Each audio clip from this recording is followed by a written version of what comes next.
Good evening, everyone. I'm Lindsay Paulo. I want to welcome you to this Public Safety Power Shutoff public briefing for PG&E tonight.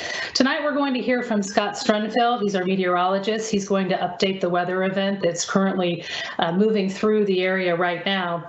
Our head of operations for this event is Mark Quinlan. He's here to provide some details on where we stand with the power shutoffs and the preparations that we're making for restoration. And finally, with us tonight, we have Aaron Johnson. He helps lead our customer and public support efforts. He's going to tell us more about the resources that are available to our customers who are being impacted by this PSPS event. Of note, we also have some members of the media joining us tonight. Once we've given the updates from our experts on the phone, we're going to turn over to our reporters and let them ask some questions as well. Reporters, want to remind you, you need to press *1 to get into the queue to be able to ask a question. And with that, we want to give you an update on where we stand at this hour regarding this public safety power shutoff. Now, we are indeed seeing those strong offshore winds that have been forecast. This is expected to be the strongest wind event of the season so far. Gusts up to 53 miles per hour have been recorded today, and we do expect higher numbers tonight. Now, these winds are combining with extremely low humidity, plus record dry vegetation, and that's on top of severe to extreme drought conditions in many areas. Now, taken together, these conditions pose an increased risk of damage to our electric system and the potential for wildfire. So as a last resort, given this heightened weather risk, we are turning off power today to about 361,000 of our roughly 5 million electric customers. These customers are in portions of 36 counties and 17 tribal communities. As of this briefing, about 225,000 customers have already been de-energized, and an additional 136,000 customers are expected to be shut off throughout this evening. Now, we expect safe weather to return in most areas starting tomorrow around midday. In other areas, it could be Tuesday morning when the winds subside and we're able to start our patrols and our restoration. Now, safety permitting, we aim to restore power to nearly all customers in stages Monday night through Tuesday night. And I want to emphasize that we really want to help our customers get through this. We know it can be a hardship to be without power, especially right now as we're going through the coronavirus pandemic. Many people are working from home. Many kids are going to school from home. So we're offering a number of resources throughout this shutoff to our customers. We've opened 106 community resource centers throughout the affected areas, and we've also partnered with local food banks and community-based organizations to offer further assistance. This is particularly for our customers who have medical needs. Aaron will provide more details on that in just a moment. But for now, I want to thank everyone for your understanding and your patience as we work to keep our customers and our communities safe. And with that, I'm going to ask Scott Strunfeld, our meteorologist, to join us, tell us a little bit about what we're seeing. And Scott, I'm in the sort of greater Sacramento Valley, sort of the Sierra foothills, and boy, the wind really started kicking up about maybe an hour or two ago. Yeah, hey, thanks, Lindsay, and good evening, everyone. So, yeah, this morning, I think we were all waking up to, some of us around the Bay Area, to a marine layer. And really over the last couple hours, we've seen an ultra dry air mass kind of wash north to south over the state. And that whole marine layer is evaporated. It's pushed it well offshore. And like you said, Lindsay, we're just entering kind of this significant and dangerous risk period. Overall, we've been tracking weather models and looking at observations to make sure that this event is on track. And so far, all indications are that, unfortunately, this event is going to transpire as many of the weather forecast models have predicted. And so we do have right now, like you said, winds coming down the Sacramento Valley. They're kind of spreading out over the North Bay area. And I'm looking at weather station obs right now, and we have some observations in the North Bay Hills gusting above 53 miles per hour with relative humidity down to 15%. And it's been interesting to watch quite the change and quite the dryness levels kind of as that dry air mass is moving into the state. And I will say that we're just entering kind of the most dangerous period of this event. Over the next 4 or 5 hours, we will see winds really ramp up. We expect the peak tonight to be over. Basically, the peak is going to be later tonight, overnight into Monday morning. And then as those winds start to die off, we'll be looking at these weather station observations to make all clear decisions as soon as it's safe to do so to begin the restoration process. We do believe that there will be a second round of winds overnight tomorrow night into Tuesday morning, mainly focusing over some of our wind-prone areas, the elevated terrain in the North Bay, the elevated terrain along the Sierra, as well as some of the terrain up in the northern Sierra. And so some of those areas may not be safe to issue the all clear until Tuesday, but we'll be monitoring 24/7 throughout this event to try to make those decisions, as best we can, and when it's safe to do so. We've been talking with the National Weather Service and other federal forecast agencies, and all agencies are aligned that this is going to be, and this will be, the strongest event of the season. And we have multiple red flag warnings in effect. The image shows the extent of the red flag warnings. Doesn't get much more expansive than what's on the screen here, with red flag warning over pretty much all of Northern California, extending down the Sierra Nevada and then wrapping around the Tehachapis. And there's also, not shown here, a red flag warning extending across Southern California with the Santa Ana wind event coming. But the National Weather Service is forecasting some pretty extreme wind gusts with this scenario, potentially up to and exceeding 70 miles per hour in some cases. And we're already seeing indications that relative humidities are basically rock bottom. Up in Redding, relative humidity is already down to about 5%, and that dry air mass is basically going to work its way south. And so across most of Northern California, as we go through the evening, we will see those relative humidities fall. And so, like you kind of teed up, this is happening on top of, pretty extreme dry levels of fuel out there. And we know that the risk of catastrophic fires is extremely high. So basically, this is shaping up to be a significant fire weather and critical fire weather day. So with that, I'll end my briefing and turn it back over to you, Lindsay. Yeah, the map that's up there right now, Scott, that shows the red flag warnings, and then when you talk about, relative low humidities in the single digits combined with these, really high wind gusts, it's easy to see why this is such a concerning event. Do we have any idea when we're going to start to see some humidity levels rise and maybe some rain? Yeah, unfortunately, looking out on the long range, we don't see any rain in the next kind of 7 to 10 days. So it looks like we will have a ridge basically of high pressure move west and kind of park itself over California. And although we're not seeing any rain, we're also not seeing any return of offshore Diablo wind events. But as far as humidity recovery, over the course of the next couple of days, we'll see relative humidity kind of taper up, but we're not seeing anything significant in the way of, any storms on the horizon, unfortunately, at this time. Okay. Thanks very much for that update, Scott. Let's go to Mark Quinlan now. He's Director of Operations for this PSPS. And Mark, can you kind of tell us where we're at right now? A number of folks already without power. And as Scott said, we're going to see the height of the wind event overnight, it sounds like. Yeah, thank you, Lindsay. Good evening, everyone.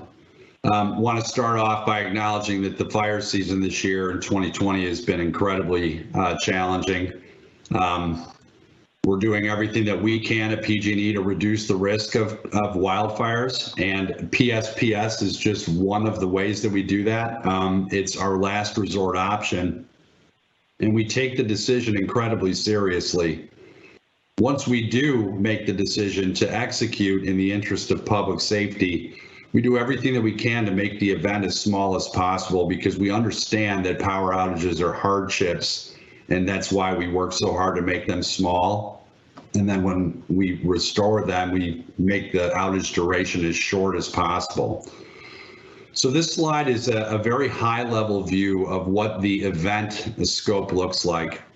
So you can see approximately 361,000 customer accounts and a lot of people associated to those accounts, and we understand that. It covers 36 of our counties and 17 tribal lands.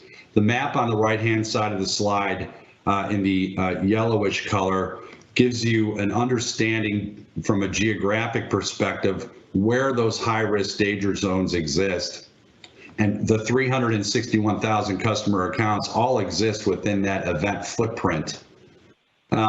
Right now, as of this briefing, we've already begun the shutoff process. We're currently with roughly 225,000 customer accounts out of service. The remainder are estimated at this time to be shut off over the next 4 to 6 hours. And we anticipate everybody will be shut off and the system will be safe ahead of those very dangerous winds shortly after midnight. And then after that, we'll be pivoting and monitoring the live weather conditions and looking for opportunities to start our patrol and restoration process. Next slide, we'll talk a little bit how we do that. So after every PSPS event, it's a 5-step process to patrol our system, restore it, and return your power.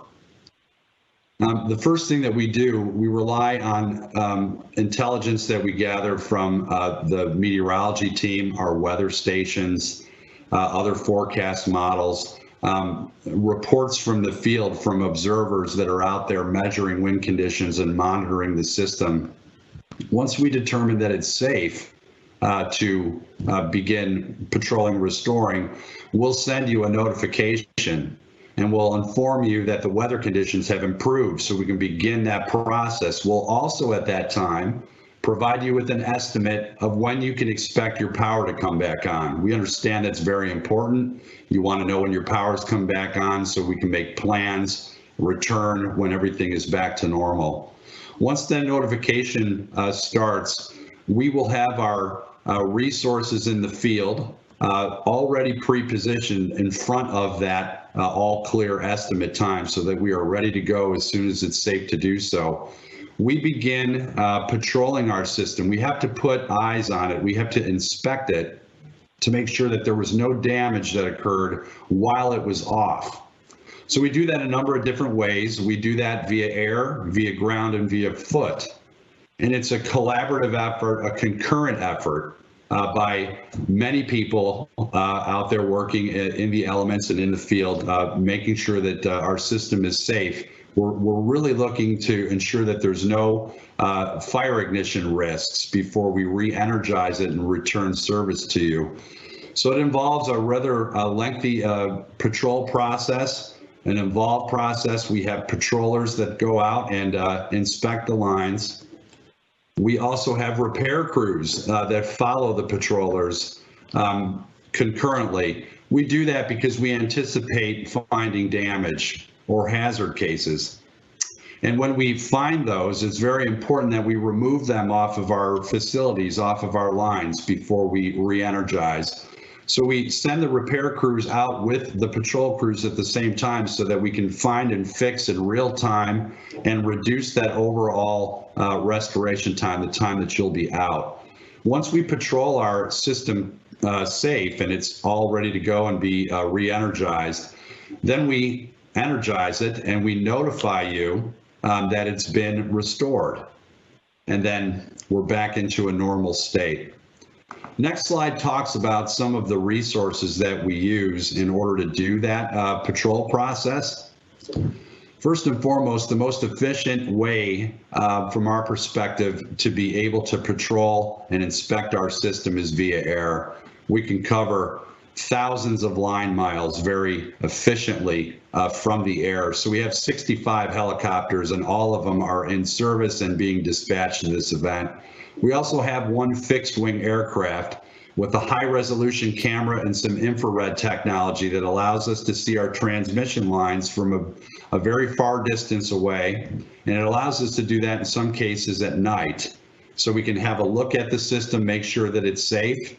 And by using that plane, we can cover more miles quicker and we free up those helicopter resources to patrol other areas of our system at the same time.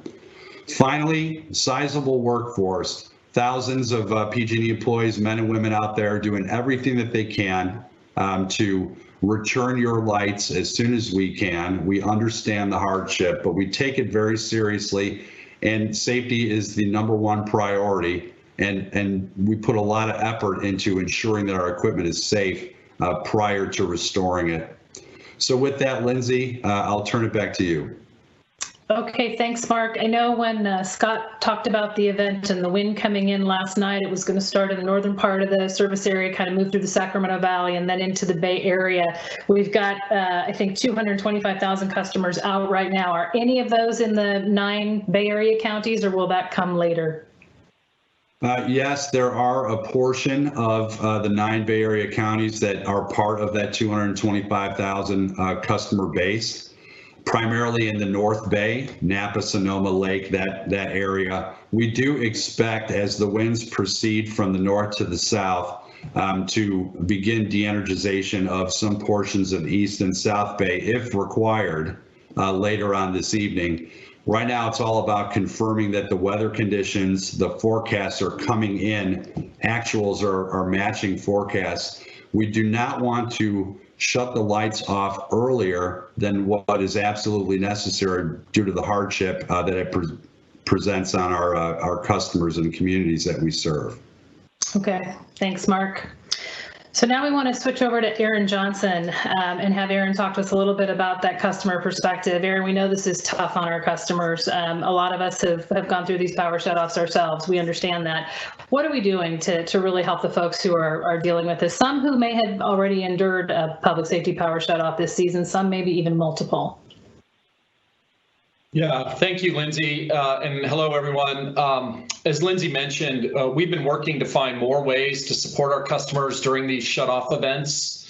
We're trying to find ways to make the events less difficult for you. We know many customers have experienced, as Lindsay indicated, several shutoffs already this year. This event is by far the largest that we've experienced this year, the most extreme weather.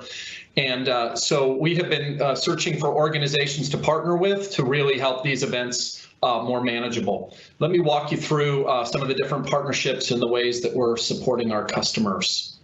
The first is community resource centers. So we have 106 community resource centers open across all of the counties that are experiencing the outages. So far today, and those CRCs are generally open from 8 a.m. until 10 p.m. Some did not open until this afternoon on this first day.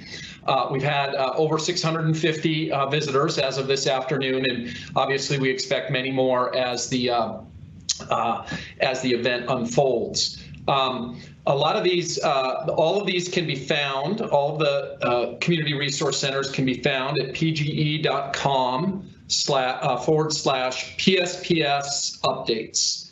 A CRC will have things like charging for medical equipment, and electronic devices, as well as Wi-Fi, restrooms, water, and snacks. We also realize as we get later in the fire season here that it's quite cold in a number of these areas, and so there are also blankets available at many of the community resource centers. 73 are set up outdoor and are generally set up as like a grab and go with convenience items that you can take and be on your way. And then there are another 33 that are set up indoor and have heating or cooling as necessary, depending on the weather. I just want to assure everyone that all of the community resource centers will be following state and local COVID-19 health guidelines. Our staff will be wearing facial coverings, and we ask that you do too to visit a CRC. And finally, if you are experiencing any COVID-19 like symptoms, we ask that you not visit the community resource centers to help keep the larger community safe. Another part of our effort is really making sure that we're informing customers about the timing of potential outages. So we began the initial notifications for this event on Friday afternoon. We generally try to notify customers 48 hours before the event, 24 hours before the event, and then right before shutoff.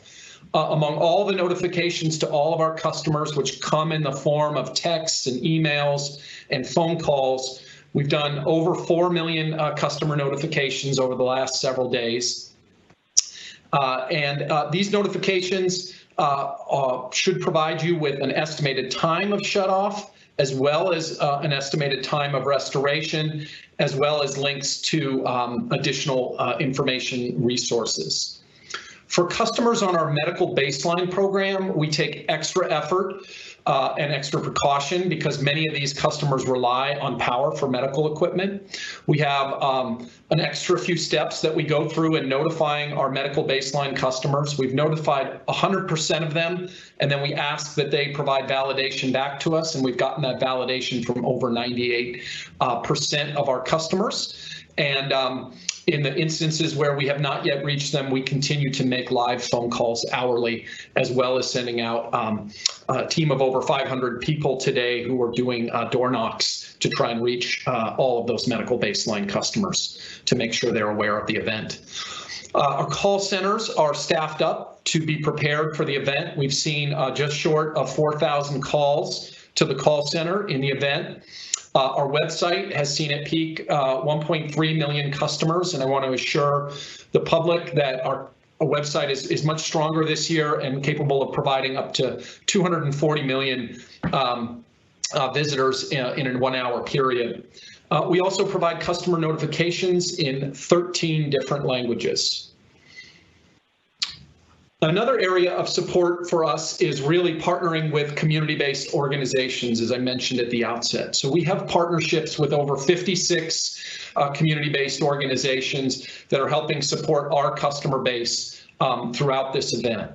Probably most foremost, we have partnered with the California Foundation for Independent Living Centers that provides a host of services to those who are most needy. And so far to date, in particular, they have provided 292 backup batteries to assist those primarily with medical equipment needs. We've also provide over 100 hotel stays to customers that simply aren't comfortable and feel safe staying in their home throughout a power event, or a power shutoff event, I should say. The full list of these participating independent living centers is available at pge.com/disability and aging. We also encourage anyone that's feeling vulnerable and needs help developing a plan to also consider using the 211 service available and set up by counties, which is a great resource to help direct you to various service agencies that exist within your local area. I did want to touch on some of the other community-based organization efforts that we are activating for this event to support customers. First, we've partnered with Meals on Wheels to provide additional meals. There are 17 Meals on Wheels organizations that are participating across 14 counties. And we're also supporting local food banks who can make up to a week's worth of food for a family of 4 or larger available for those that need it. And we've partnered with 20 food banks that cover 33 of the affected counties. Again, if you're interested in information about any of these resources, we encourage you to go to that same pge.com/disability and aging website. Finally, I just want to close by thanking you for your patience and understanding. It's been an incredibly challenging fire season. We can't even begin to list all the things that we've been challenged with here in California this year. And this fire season has certainly added to that. We understand that power shutoff does not make handling all of the things that life is throwing at us right now any easier. So thank you for your patience as we do our best to make sure that we keep you safe and keep safety at the top of mind as we operate the electrical system. So with that, I'll turn it back to you, Lindsay. All right, thanks, Aaron. 106 of the CRCs. Can you tell us again, those are open in the evening now, is that right? That's correct, Lindsay. They'll be open till 10 p.m. tonight, and again, opening first thing tomorrow at 8 a.m. Okay, and information available on our website. And again, 211, a great resource too if folks need special assistance. Okay, so now we want to turn to the reporters who have joined us. We want to thank the media members who have joined us for the public briefing tonight. I want to remind you to hit *1 to get into the queue. And we're going to start with Mike Sterling, who's with KGO out of the Bay Area. Mike, do you have a couple of questions for us tonight? Yes, good evening, everybody. We spoke to Santa Rosa Assistant Fire Marshal Paul Lowenthal earlier, and he noted that there's not as many customers having their power cut off in his city, and he was concerned it could pose an additional risk. Is that a dangerous situation there? And my other question is, if your address is not on the PSPS list, could it be added if conditions change? Okay, thanks, Mike. So, Mark, I'm going to come to you for both of these. So, some specific questions around the North Bay and Santa Rosa, and what areas are being impacted there. And then the follow-up question, I think he's asking: is it possible that we could expand the scope of this event if you haven't currently been notified? Is it possible you could still have your power shut off? Thank you, Mike. Those are really excellent questions. I'll do my best to answer. So the Santa Rosa scope, or area of the scope, is in the North Bay portion of what we were looking at the map. And if it hasn't been shut off already, it will be in the next hour or two. The whole shut-off sequence really started in the far north and along the western side of the Sacramento Valley, and it just proceeded south as the winds came in from north to south. And then, as mentioned from the meteorology team, they're going to become offshore after sundown tonight. So I would anticipate if Santa Rosa area or in Sonoma County is not off by the start of this briefing, it will be in the next couple of hours. With respect to your second question, which is if people who have not been notified of PSPS, is there a chance of them having a power outage? There's always a chance of a power outage when we have winds of this magnitude. And so it's important to understand that we are defining our event scope based on where we believe the highest winds are going to be. But there are areas that may just experience, regular outages that are introduced by high winds that are not in high fire threat areas. So that's what I have on that, and I hope that answers your questions. So, Mark, I understand that we could still see power outages not related to the PSPS event that could be related to weather. But just for clarification, I think the question is, if you haven't been notified already, are you not likely to see your power turned off as part of this PSPS event? Thanks for the clarification. No, in terms of that specific attribute that you added, Lindsay, that's correct. If you haven't been notified of a public safety power shutoff, then you're not in that public safety power shutoff scope, if you will. If you were, you would have received those upfront notifications that Aaron had mentioned. Okay, and then Mark, could you just maybe briefly hit on the thresholds? It's not just one condition that we look at to include an area in a PSPS event, right? There's a number of things that play into that decision. There are. Winds is a big factor. We also monitor a lot of different data elements. We're tied in very closely with the National Weather Service. They have issued red flag warnings for the majority of the northern part of the state. We don't solely make the decision, though, to execute PSPS just on that single element. We monitor several elements. That's one. Wind conditions and forecasted winds, both sustained values and gusts, are also considered, along with the fuel conditions. Fuel conditions we monitor dead fuel moisture. This is logs and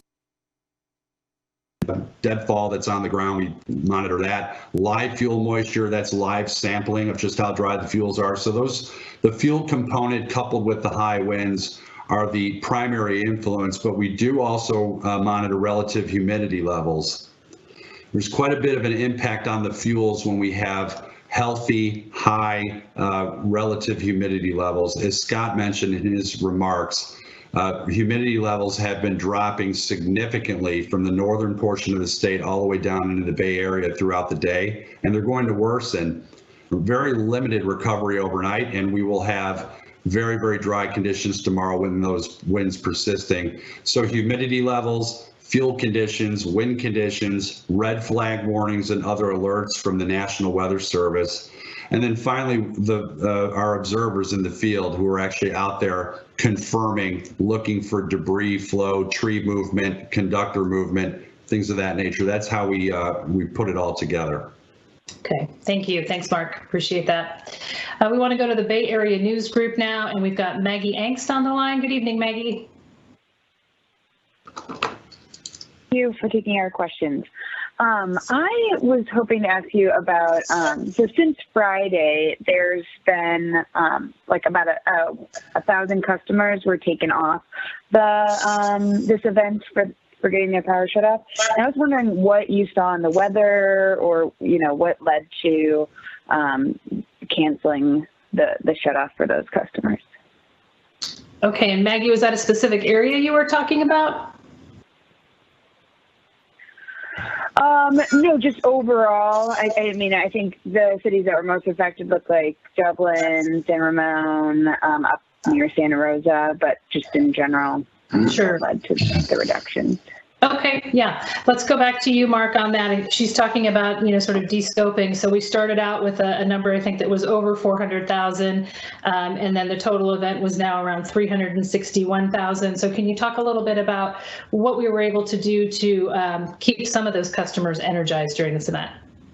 Yeah, thank you, Maggie, for the question. As Lindsay mentioned, when we were originally scoping this event, it was nearly 466,000 customer accounts, and it's roughly 100,000 customer accounts less than that. There's a few reasons why.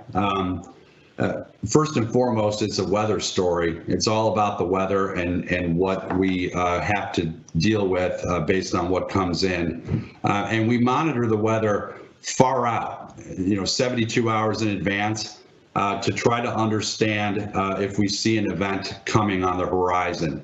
That gives us enough information to start the preparation process, but it doesn't give us the extreme granularity that we need to be very specific on how to make these events smaller. That comes as we proceed towards today, the day where we actually shut off as part of the program. So what we do every day is just continue to monitor the forecast. We come up with high-level estimates as to where we believe those geographic danger zones are going to be. And then we start the notification process. It's better to be safe than sorry. It's better to notify our agency partners and customers and communities so that they can begin making a plan and are aware of the conditions and the potential threats. Now, as we get a little closer, weather changes. We're sometimes able to reduce the size of the event. That's just one way, though, of how we make events smaller. There's several others. We've installed a lot of sectionalizing devices, over 600 on the distribution system since last year, and roughly 40 on the transmission system since last year. That allows us to perform switching and reroute power around the areas that are concerning to us and really make the event smaller.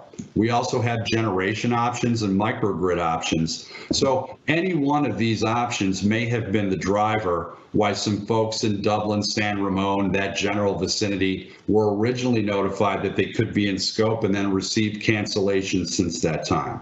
Hope that helps. Thanks, Mark. Appreciate it. We also have on the line tonight from the Sacramento Bee, Dale Kassler. Dale, do you have some questions for us tonight? Yes, hi, thanks, Lindsay. I just have one question. It's for Scott. I believe you said that after this event is over, you're not forecasting any Diablo winds for the next 7 to 10 days. My question is, and I know this may be sort of unanswerable, but I'll try anyway. Do you have any kind of a longer range forecast for the rest of the fall? Or do we think this is sort of the end of the severe fire weather for 2020?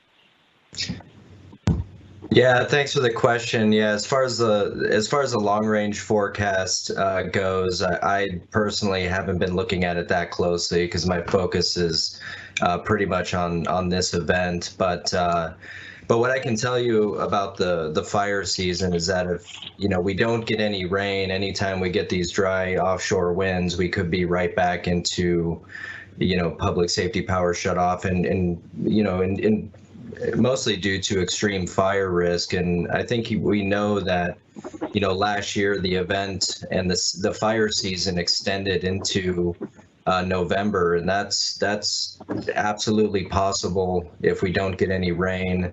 And this is matching well with what climatologists have studied. They've been studying climate change for quite some time, and one of the take-home messages that they've been telling us is that the fire season is going to extend longer and extremes are becoming more extremes, and I think we're seeing some of that play out and have been seeing some of that play out, quite frankly, over the past couple of years. So unfortunately, that's probably not the answer you were looking for, but the best I could do with what I know right now.